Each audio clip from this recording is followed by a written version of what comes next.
This is a short demonstration on how to do the purl stitch using the Continental Method or Continental style. Continental style, you tension your yarn in your left hand rather than your right hand as you do in the English style. And I usually wrap the yarn around my pinky finger and then up over my index finger to do this stitch. And this takes a little practice. It seems a little awkward at first when you first start this, so be patient with yourself. Turn in front and wrap, and you're wrapping counterclockwise still.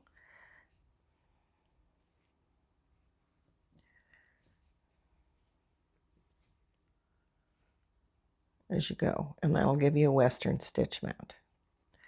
If you would wrap the other way, which I would find harder, you'll end up with an Eastern stitch mount.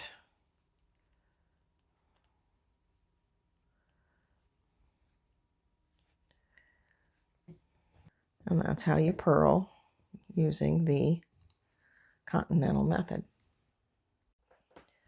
This video is part of my Learn to Knit series of tutorials. If you found this video educational and helpful, please subscribe to my channel where you will find my Learn to Knit playlist, which covers the basic techniques new knitters need to learn.